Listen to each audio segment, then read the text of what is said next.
നിന്റെ കയ്യിൽ ഒരു ഇടിവിട്ട് കേസ് വന്ന് വീണിട്ടുണ്ടെന്ന് കേട്ടു. ഞാനിപ്പോ കയ്യോടെ കാണിച്ചു തരാം. ഇവിടെ മുടി നല്ല കട്ടി മീശ, നല്ല ഹൈറ്റ്, നല്ല ഇച്ചിരി വണ്ണം, കുറച്ച് വയറൊക്കെ ഉള്ള ആരെങ്കിലും ഉണ്ടോ? അവള് കാര്യമായിട്ട് പറഞ്ഞതാണോ അവ ആക്കിയതാണോ? ഈശ്വര, വെറുതെ കൊതിപ്പിക്കല്ലേ. അതെന്തിനാ? വയറ്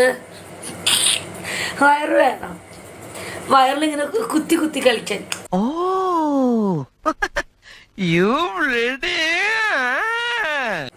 എന്നെ മതിയോ?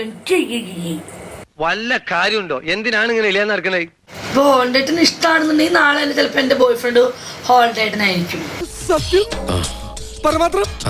എനിക്കും എല്ലാം ഉണ്ട്. സാധനം എങ്ങനെ? അടിപൊളിയാണോ? നമ്മള് മോള് വിചാരിച്ച പോലും അല്ലല്ലോ. എനിക്ക് സാധനം എങ്ങനെയായാലും കുഴപ്പമില്ല കേട്ടോ, മനസ്സ് നന്നായാൽ മതി. അത് കൊച്ചമ്മ പറയാതെ എനിക്കറിയില്ലേ. സാധനം എങ്ങനെയായാലും കുഴപ്പമില്ല, എഴുന്നേക്കണം. ചില പെണ്ണുങ്ങൾ ചില കാര്യങ്ങൾ അല്പം പൊറിഞ്ഞേ പറയാറുള്ളൂ. പൊന്താ സാധനം കൊണ്ടുവരില്ല കേട്ടോ, എനിക്ക് പേടി പറ്റൂല.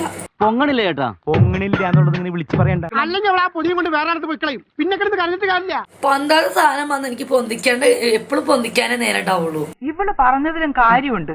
പെണ്ണിന്റെ മനസ്സ് പെണ്ണിനല്ലേ അറിയാവൂ. നമ്മളൊന്നും ഇങ്ങനെ തൊടുമ്പോഴേക്കും ഇങ്ങനെ കിടക്കുന്നത് ഇങ്ങനെ നിക്കണം. വിലാസിനി ചേച്ചിക്ക് ഇങ്ങനെ ഒരു ആഗ്രഹം ഉണ്ടെന്ന് ഞാൻ കരുതിയില്ല. വളഞ്ഞതൊന്നും പാടില്ല. വളഞ്ഞതൊക്കെ ഒരു കുത്തിക്കുന്ന പൊസിഷൻ മാറി എവിടെയും കുത്തിക്കൊള്ളും, അത് വേണ്ട.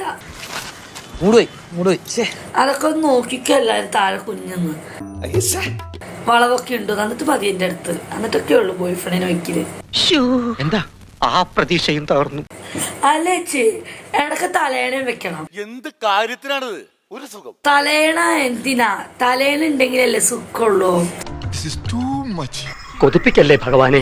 തലേണ വെക്കുന്ന ആണുങ്ങളാണെങ്കിൽ ഓക്കെ, അതെന്ത് സുഖം അനുഭവിച്ചവർക്കറിയാം.